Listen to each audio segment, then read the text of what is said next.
अस्सलाम वालेकुम। आज का जो हमारा टॉपिक है वो है schizophrenia spectrum and other psychotic disorder. सबसे पहले हम देखते हैं स्किज़ोफ्रेनिया की एक्मोलॉजी कि स्किज़ोफ्रेनिया की एक्मोलॉजी है क्या। स्किज़ोफ्रेनिया जो है वो ग्रीक वर्ड से निकला है और ग्रीक वर्ड्स में इसको 2 पार्ट्स में डिवाइड किया गया है।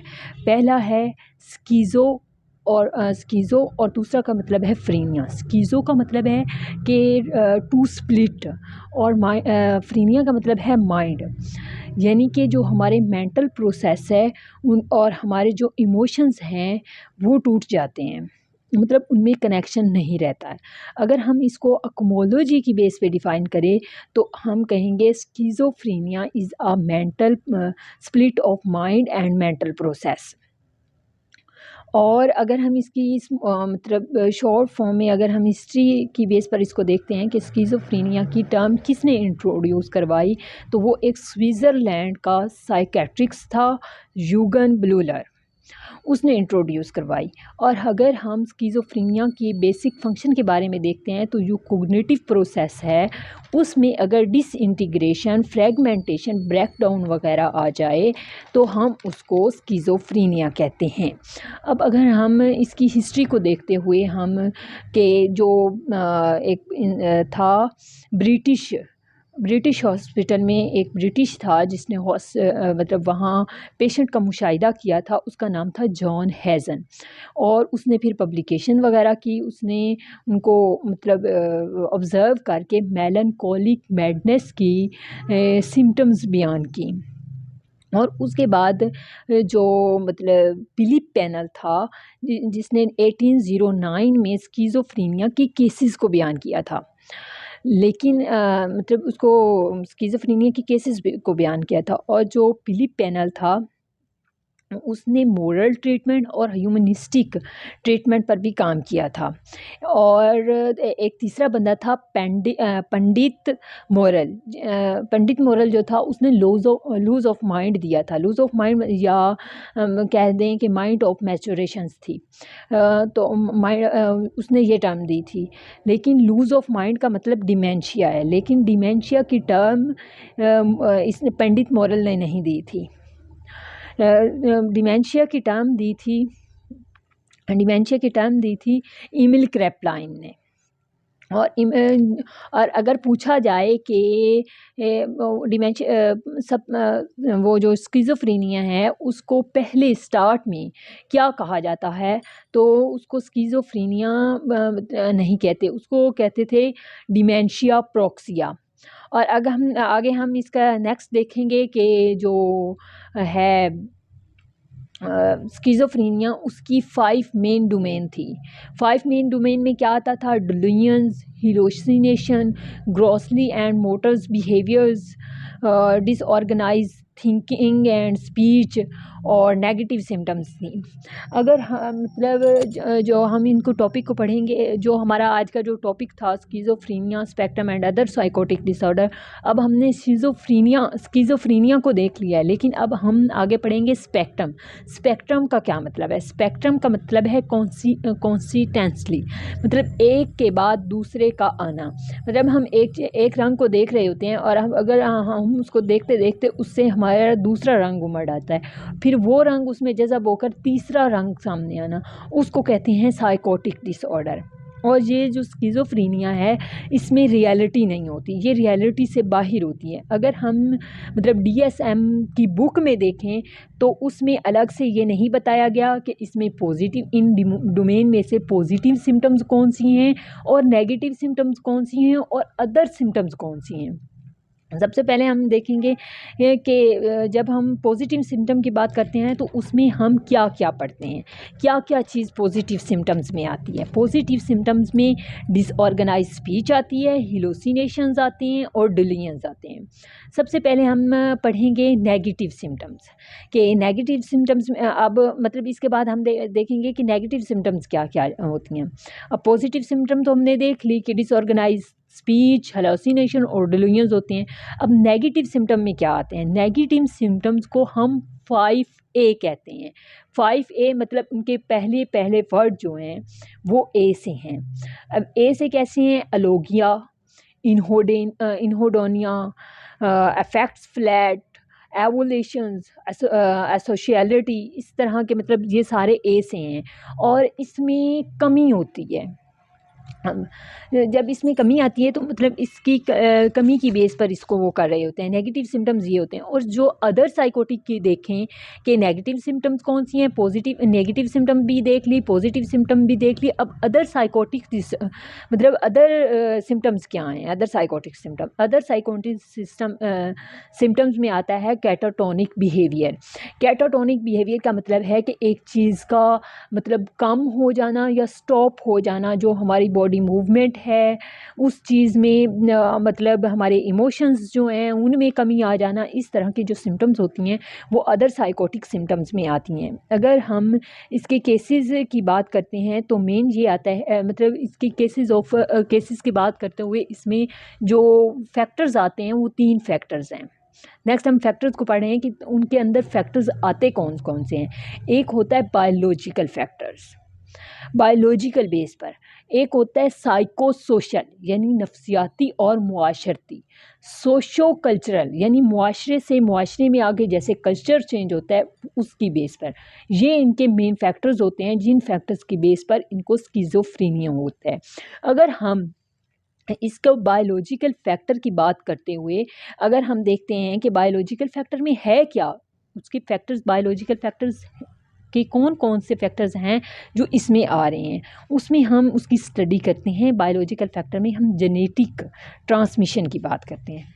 जेनेटिक ट्रांसमिशन की बात करने के साथ साथ हम उसमें फैमिली स्टडी करते हैं। फैमिली स्टडी ब्रेन की एबनॉर्मेलिटी, उसके स्ट्रक्चर, अडॉप्शंस, इन सब को मतलब इसमें हम डिफाइन करते हैं। जो ब्रेन की एबनॉर्मेलिटी है मतलब स्ट्रक्चर ब्रेन एबनॉर्मेलिटी, उसमें हम जो करवाते हैं PET scan, CT scan, MRI वगैरह जो हम ये करवाते हैं, या जो हमारी बर्थ कम्प्लिकेशन होती हैं, लार्ज वेंट्रिकल्स वगैरह होते हैं, उसकी जो हम मुताला करते हैं या वो सीटी स्कैन वगैरह करवाते हैं, वो हमारे सारे बायोलॉजिकल में आ जाते हैं। और आगे हम इसको देखेंगे कि साइको सोशल फैक्टर हैं क्या। साइको सोशल फैक्टर जो होते हैं वो साइकोटिक ट्रॉमाज होते हैं, मतलब अर्ली साइकोटिक ट्रॉमाज, यानी कि एक कोई हादसा हम देख लेते हैं, हादसा देखते हुए वो जो उसके अंदर जो मतलब पैथोजेनिक इंटरजेक्शन देखते हैं कि मतलब उनके ख़ानदान में उनके ताल्लुकात की बेस पर या उसके जो इनएप्रोप्रिएट एटीट्यूड होता है या उसकी रॉन्ग लर्निंग वगैरह होती है, उसकी बेस पर उसके अंदर जो चेंज आ रहे होते हैं हम उसको साइको सोशल फैक्टर्स कहते हैं। साइको सोशल फैक्टर्स में मतलब अब जो उनके मतलब स्ट्रेस ले रहे होते हैं, उनके एक ट्रॉमा है, एक हादसा है कि किसी का कत्ल होते उससे देखा है, तो उसको वो देख कर जो कैफियत तैयारी हुई थी, अगर उस तरह की कोई थोड़ी सी गैदरिंग वो देख लेते हैं तो उनमें अटैक आ जाता है, मतलब उनका मतलब उसको ट्रॉमा हो जाता है। और फिर उसके बाद सोशो कल्चरल फैक्टर्स, यानी ये कल्चर टू कल्चर वेरी करते हैं। कुछ चीज़ें ऐसी होती हैं कि एक मुआशरा उस चीज़ को आसानी से एक्सेप्ट कर रहा होता है, कुछ जो होते हैं वो उसको क्रिटिकली मतलब बहुत ज़्यादा उस चीज़ के मुखालिफ होते हैं, और कुछ ऐसे होते हैं कि मतलब उसको बुरा तो मानते हैं लेकिन इस हद तक बुरा नहीं मानते कि उसको उसके बिल्कुल मतलब एक स्ट्रेसफुल कंडीशन में चले जाए। ये चीज़ें मतलब कल्चर टू कल्चर मतलब हर एक मुआशरे के उसके कल्चर की बेस पर भी इनके अंदर डिफरेंस पाए जाते हैं। ये फैक्टर्स भी इसके ऊपर इन्फ्लुएंस करते हैं। आगे हम देखेंगे कि हमने जो सिम्टम्स पढ़ी थी नेगेटिव सिम्टम्स, वो हैं क्या। नेगेटिव सिम्टम्स में हमने पढ़ा था एनहीडोनिया, और एनहीडोनिया का मतलब है लॉस ऑफ मोटिवेशन, वो लॉस ऑफ इंटरेस्ट, मतलब जिन कामों में उनका मोटिवेशन था उस चीज़ों में उनका कम हो जाता है, मतलब जो उसके लिए पॉजिटिव स्टिमुलाई थे उन चीज़ में कमी आ जाती है, मतलब जो वो काम खुशी मतलब करके उन्हें खुशी मिलती थी उन कामों में भी उन्हें खुशी नहीं मिलती। और दूसरी सिम्टम्स है अलोगिया। दूसरी सिम्टम है अलोगिया। नेगेटिव सिम्टम में हमने अलोगिया देखा, और अलोगिया का मतलब है कि हमारे जो उसमें मतलब कोई भी हमें प्रॉब्लम लाहिक होती है जो तो उस प्रॉब्लम की बेस पर ना हम बहुत कम बोलते हैं। मतलब अगर कोई क्वेश्चन किया है, हाँ, ना, इतने में मतलब उनका रिप्लाई होता है। और अगर ज़्यादा मतलब क्रिटिकल हो तो ये भी होता है कि वो बिल्कुल भी बोलना छोड़ देते हैं। और जो होता है एवोल्यूशन है कि जो हम पहले से जिन चीज़ों में मोटिवेट मतलब हमारे अंदर मोटिवेशन होती है कुछ कर गुजरने की, उनमें कमी आ जाती है। और हत्ता तक कि कोई नया काम अगर वो शुरू करने लगें तो उसमें वो ये करते हैं कि वो स्टार्ट ही नहीं करते कि मैं ये नहीं कर सकता। तो ये चीज़ें उनके अंदर एवोल्यूशंस में ख़त्म हो जाती हैं। आगे आते हैं फ्लैट इफ़ेक्ट। फ्लैट इफ़ेक्ट में ये होते हैं कि हमारे इमोशंस ख़त्म हो जाते हैं। अब जैसे मैंने मतलब बात करते हुए मैं उसी बात के मुताबिक हाथ कर रही होती हूँ, या मतलब मैं खुश हूँ तो मेरे फेस से महसूस होता है कि मैं खुश हूँ। अगर मैं सैड हूँ तो मेरे फेस से महसूस होगा कि मैं सैड हूँ। या अगर मतलब किसी की डेथ देखी है तो मैं देख कर रोना शुरू कर देती हूँ किसी अज़ीज़ की। तो उनके ये जो इमोशंस होते हैं वो ख़त्म हो जाते हैं या कम हो जाते हैं। उसको हम फ्लैट इफ़ेक्ट्स कहते हैं। और जो मतलब एसोशियलिटी क्या है कि जो हमारे फ्रेंड्स हैं, हमारे रिलेटिव्स वगैरह हैं, हम उनमें ना बैठते हैं, ना उनसे कोई बात करते हैं, हमें अकेले रहना पसंद आता है, और मतलब कोई बात हम उनसे शेयर भी नहीं करते। तो ये सारी सिम्पटम्स जो थी वो नेगेटिव सिम्पटम्स थी। आगे हमने सेकंड डोमेन्स जो हमारी डुलियंस थी पॉजिटिव सिम्पटम्स की, उसको देख रहे हैं। पॉजिटिव सिम्पटम जो डुलियन है, उसमें डुलियन का मतलब होता है रॉन्ग फिक्स बिलीव्स, मतलब जिनको चेंज करना मुश्किल हो। अब अगर हम उसको मतलब जो मुझे उनकी आती हैं सिम्पटम्स, उसकी मतलब डुलियन की भी आगे डिफरेंट सिम्पटम्स हैं। जैसे पहला है परसिक्यूटरी डुलियन। परसिक्यूटरी डुलियन में ये होता है कि कोई है मतलब वो ना सस्पिशियस होते हैं कि कोई मुझे फॉलो कर रहा है, कोई मुझे हार्म करना चाहता है, मतलब वो अपनी उस चीज़ को मतलब उनका कोई नुकसान पहुंचाना चाहता है। इस तरह की जो सिम्पटम्स होती हैं वो परसिक्यूटरी डुलियन कहलाती हैं। एक होता है उसके अंदर डुलियन में ग्रैंडियोसिटी, वो खुद को कोई बड़ा फ़नी खान समझता है कि मैं तो कोई बहुत बड़ी पर्सनैलिटी हूँ। और जो लोग मतलब यहाँ तक के जो मतलब हम मुस्लिम पीरियड्स वाले जो हैं, यहाँ तक कि उनका ये होता है कि वो कहते हैं मैं मतलब कुछ लोग तो ऐसे थे जिन्होंने खुदा होने का दावा किया था कि मैं खुदा हूँ। इस तरह करके उनकी अपनी मतलब पर्सनैलिटी को वो बहुत बड़ी चीज़ समझ रहे होते हैं। वो कहते हैं मेरे पास बड़ी पावर है, मैं ये हूँ, मैं वो हूँ, इस तरह के वो दावे करते हैं। आगे है इरोटोमैनिक के मतलब उनको अब उसमें वो खुद को कोई चीज़ समझ रहा होता है। और जो इरोटोमैटिक है, इरोटोमैटिक डुलियन में ये होता है कि वो कहता है कि कोई ख़ास पर्सनैलिटी है जो मुझसे प्यार करती है और मैं भी उससे प्यार करता हूँ। मतलब वो मेरा अच्छा चाहती है, वो मेरे साथ। अब एक आदमी यहाँ फिर रहा था, बहुत ही प्यारा था वैसे। वो कहता था कि मरियम नवाज़ मेरी फियोंसी है और मैं उससे मोहब्बत करता था, वो मुझसे मोहब्बत करती थी। इस तरह की उनकी कमेंट्री थी सारे के, मतलब वो इस तरह का बताता था कि मैं अ, तो ये जो हैं ये इरोटोमैनिक होते हैं। और जो सोमैटिक डुलियंस होते हैं, सोमैटिक डुलियंस ये होते हैं कि हमारी जो बॉडी होती है वो ख़राब हो गई है, मैं बीमार हूँ। अ, तो इस तरह की सिम्पटम्स जो सोमैटिक होती हैं उनमें आती हैं। और जो रेफरेंशियल्स होते हैं, रेफरेंशियल पर्सनैलिटी जो होती है, उसमें ये होता है कि जो कुछ हो रहा है ना वो मतलब मेरे से मैं कोई ख़ास पर्सनैलिटी की वजह से मतलब मेरे अंदर कोई बात पूछी, जो भी मैं कहता हूँ लोग मेरा मजाक बना रहे हैं, लोग मुझे कॉपी कर रहे हैं। तो मतलब ना अपनी खुद को समझते हुए कि मैं जो करता हूँ मैं सही करता हूँ, मतलब लोग जो कर रहे हैं वो मुझे देख कर रहे हैं। इस तरह की जो सिम्टम्स होती हैं वो डिफरेंशियल में आती हैं। मतलब वो खुद को रेफ़र कर रहा होता है, किसी भी अच्छा काम, कोई भी अच्छा काम हुआ है तो वो खुद को रेफ़र कर रहा होता है कि ये मेरी वजह से ये काम हुआ है। और निहिलिस्टिक रिलीजन में यहाँ तक कि वो कहते हैं कोई सैलाब मतलब कोई आफ़त आने वाली है, कुछ बुरा होने वाला है, मतलब अब कोई तूफ़ान आने वाला है, ज़लज़ला आने वाला है, इस तरह की वो उन्हें थॉट्स आते हैं और उन थॉट्स पर उनका बिल्कुल बिलीव्स होता है। और अब हम मतलब डिलीजन्स की हमने सिम्टम देखी थी, और हम इन डिलीजन्स को मतलब 2 टाइप्स की इसकी डिलीजन्स हैं आगे। मतलब 2 टाइप्स की डिलीजन इस तरह है कि एक नॉन बेजार डिलीजन होता है और एक बेजार डिलीजन होता है। जो बेजार डिलीजन्स होते हैं उसमें रियलिटी होती है, मतलब उसका इंटरनल ऑर्गन किसी ने चुरा लिया है, इस तरह के मतलब इस तरह के होते हैं। और ख्याल उनका होता है कि बग़ैर सर्जरी के वो मेरे मतलब मेरी बॉडी का ऑर्गन जो है वो उसको चोरी कर लिया गया है। ये इस तरह के। और जो नॉन बेजार डिलीजन्स होते हैं उसमें रियलिटी नहीं होती, यानी उनके जो फिक्स्ड बिलीव होते हैं, जैसे कि थॉट्स विथड्रॉल और थॉट इंसर्शंस वगैरह, जो और इसमें वो कहते हैं कि जो थॉट विथड्रॉल होता है, थॉट विथड्रॉल वाले कहते हैं कि कोई आउटसाइड फोर्स है, वो ऐसी फोर्स है जो मतलब रिमूव कर देता है, जो मेरे अंदर ख़्याल आते हैं, थॉट्स आते हैं, जो मैं सोचता हूँ, वो मेरी कोई आउटसाइड फोर्स है, वो मेरे दिमाग से चुरा कर मतलब चोरी कर लेती है या रिमूव कर देती है। इस तरह होते हैं। और जो थॉट इंसर्शन वाले होते हैं, उनका ये कहना होता है कि मैं जो कुछ भी कर रहा हूँ, मतलब मैं जो कुछ भी कर रहा हूँ वो कोई आउटसाइड फोर्स है, वो ख़्याल मेरे माइंड में लेके आती है और वो ही मेरे से करवा रही होती है। मतलब मेरा कोई ऐसा रोल नहीं होता जिसमें मैं कहूँ कि ये काम मैंने किया है, कोई और फोर्स है जो मुझे मतलब जो कोई एक्ट वगैरह, कोई मूवमेंट वगैरह वो कर रहा है, तो वो मैं खुद नहीं कर रहा हूँ, वो कोई और है जो मुझसे करवा रहा है। जो इस तरह के थॉट्स होते हैं वो इस तरह की सिम्पटम्स जो होती हैं वो डिलीजन्स में आती हैं, नॉन बेजार डिलीजन्स में।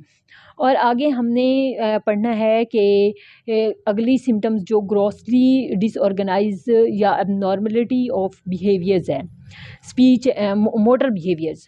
पहले हम मोटर बिहेवियर को पढ़ लेते हैं। मोटर बिहेवियर क्या है कि मोटर बिहेवियर में आ जाते हैं कैटाटोनिक बिहेवियर, एक्साइटमेंट वगैरह होती है, म्यूटिज़म्स एंड स्टॉपर्स होते हैं।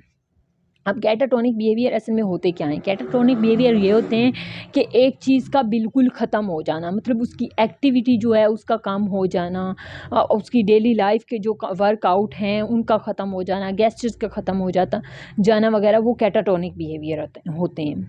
अब कैटाटोनिक बिहेवियर की बेस पर अब म्यूटिज़म में तो वो उसमें तो कम होते थे, कैटाटोनिक बिहेवियर में म्यूटिज़म में बिल्कुल ही ख़त्म हो जाते हैं। नो मूवमेंट, नो मतलब कुछ भी नहीं होता उसकी, यहाँ तक कि पलक झपकना भी उनका नहीं होता, तो वो बिल्कुल म्यूट हो जाते हैं। और एक्साइटमेंट में ये होता है कि वो उनकी जो बॉडी की मूवमेंट होती है ना, उनमें तेज़ी आ जाती है। मतलब बैठे बैठे वो ऐसे ऐसे ऐसे ऐसे ऐसे ऐसे करते रहेंगे, लेकिन उनके ऐसा करने का कोई मकसद नहीं होगा। उनकी इस तरह की बॉडी में की एक्टिविटी में, मूवमेंट में कोई चीज़ मतलब या जो बॉडी का वो वाइब्रेट वगैरह कर रहे होते हैं, इन चीज़ों का उनके अंदर आ जाता है, जो हमारी अब हमने ये भी पढ़ लिया एबनॉर्मलिटी मोटर बिहेवियर। अब एबनॉर्मलिटी मोटर बिहेवियर से अगला टॉपिक हम पढ़ेंगे इसका disorganise thinking and speech. Disorganise thinking and speech में हम फॉर्मल थॉट डिसऑर्डर इसको कहते हैं, जिसमें उसमें बोलने और सोचने समझने में नहीं आता। मतलब एक बात वो कर रहा हो और फ़ौरन वो दूसरी बात पर चला जाए। मतलब जैसे डिलीरियम है, डिलीरियम के लोग ऐसे ये होते हैं कि उनका लूज़ ऑफ एसोसिएशन होता है, एक बात उनकी मुकम्मल नहीं हुई होती, एक बात मुकम्मल किए बगैर वो दूसरी बात पर पहुंच जाते हैं। अब टेंजेंशियलिटी इसकी दूसरी टाइप है थिंकिंग एंड स्पीच की, डिसऑर्गेनाइज की। टेंजेंशियलिटी में क्या होता है कि उससे क्वेश्चन और किया जाता है, वो आंसर और दे रहा होता है। और जब उसका वो करते हैं कि मतलब मैं सवाल एक तौर पे करती हूँ कि आपने आज क्या किया, तो वो क्या करने के बजाय मतलब क्या करने के बजाय ये कि उसने क्या किया है, वो ये बताने लग जाता है कि कल क्या हुआ था, आज का बताने के बजाय। तो इस तरह के क्वेश्चन और होता है, आंसर और वो देता है। और इनकोहेरेंस एक टाइप इसकी है, इनकोहेरेंस। उसमें वो ऐसे वर्ड यूज़ करता है जिनको समझना, अंडरस्टैंड करना बहुत मुश्किल होता है। जैसे कि अब मतलब ना लफ्ज़ों का वो एक सलाद बना देता है, जिसको एक एक वर्ड जो होता है वो दूसरे के साथ ऑर्गेनाइज नहीं होता, जिससे हमें समझ नहीं आ रही होती कि वो कहना क्या चाह रहा है। वो लफ्ज़ों को बिगाड़ देता है, उनको मिक्स अप कर देता है कि उनको समझना बहुत मुश्किल हो जाता है। तो ये इनकोहेरेंट ये तीन जो टॉपिक हैं ये डिसऑर्गेनाइज थिंकिंग एंड स्पीच में आ जाते हैं। आगे है अगली सिम्टम है हिलोसिनेशन। हिलोसिनेशन जो पॉजिटिव सिम्टम की हिलोसिनेशंस हैं उसमें ये है कि हमारे जो विजन्स होती हैं, हमारी ऑल्फैक्शंस होती हैं, गैस्ट्री होती हैं, टैक्टाइल्स वगैरह होती हैं, वो मतलब उनकी इंक्रीज इंसर्शन आ जाती है। मतलब ऑल्फैक्टरी में ये दूसरा विजन में ये है कि वो एक्चुअली नॉट एग्जिस्ट। मतलब एक चीज़ यहाँ आदमी खड़ा है वो मतलब यहाँ मतलब उसको चीज़ें नज़र आ रही हैं होती हैं कि यहाँ कोई चीज़ है, असल में वहाँ वो चीज़ें नहीं होती, लेकिन उसको वो नज़र आ रही होती हैं कि यहाँ कोई चीज़ मतलब यहाँ ये आदमी खड़ा है, ये कर रहा है, वो आपस में इस तरह करके मतलब उनको चीज़ें नज़र आती हैं। अब ऑल्फैक्टरी में मतलब वो कहीं खड़े हैं, वहाँ कोई फूल, कोई खुशबू नहीं होगी, लेकिन वो कहेंगे बड़ी अच्छी खुशबू आ रही है फूलों की। मतलब ना उन्हें खुद से खुशबू और इस तरह की चीज़ों की स्मेल वगैरह आना शुरू हो जाएगी। मतलब कोई साथ कुकिंग या इस तरह का कुछ नहीं हो रहा, फ़लाँ चीज़ के खाने की स्मेल आ रही है। इस तरह के उसको सूंघने में जो मतलब ऑल्फैक्टरी में आता है। गैस्ट्री में होता है कि मतलब उनका जो टेस्ट है मतलब वो क्या मज़े की चीज़ थी, बड़ा मज़ा आ रहा है। अभी वो ऐसा कुछ नहीं खा रहा होता, कुछ नहीं है, लेकिन उसको वो और ही टेस्ट महसूस हो रहे होते हैं। अब टैक्टाइल वो छू नहीं रहा होता, लेकिन वो छूने के मतलब वो कहता है कि जो ये मुझे कोई चीज़ है वो छू रही है, वो मुझे प्यार कर रहा है। और इस तरह की मतलब उसको कोई इंसान नहीं होता जो उसको टच कर रहा हो, लेकिन वो उन्हें महसूस होता है कि मुझे कोई आदमी है जो वो टच कर रहा है, ये कर रहा है, मुझे प्यार दे रहा है, मेरे फेस पर हाथ लगा रहा है। इस तरह की जो चीज़ें होती हैं वो उन्हें इस तरह महसूस होती हैं। और इसको जो हेलुसिनेशन है इनको ड्रीम्स की बेस पर दो पार्ट में डिवाइड किया गया है। एक है हिप्नोपम्पिक और एक है हिप्नोगोजिक। हिप्नोपम्पिक वो है कि जो मतलब जागते हुए ख्वाब देख रहा हो, मतलब जिनके मतलब पूरा होने या इस तरह का कोई इम्कान नहीं होता, वो जागते हुए वो ख्वाब देख रहा होता है कि इस तरह हुआ, इस तरह हुआ, ये हुआ, मतलब एक स्टोरी की टाइप पर करके वो बयान कर रहा होता है। और जो हिप्नोगोजिक होते हैं, वो हिप्नोगोजिक इस तरह होते हैं कि वो सोते हुए वो मतलब उनको इस तरह के ख्वाब आ रहे होते हैं, तो हम उनको हिप्नोपम्पिक कहते हैं। इस तरह आज हमने ये जो सारा टॉपिक था schizophrenia spectrum and other psychotic disorder, इसको हमने आज कंप्लीट किया है, और नेक्स्ट इंशाल्लाह हम बिहेवियर थेरेपी पर बात करेंगे।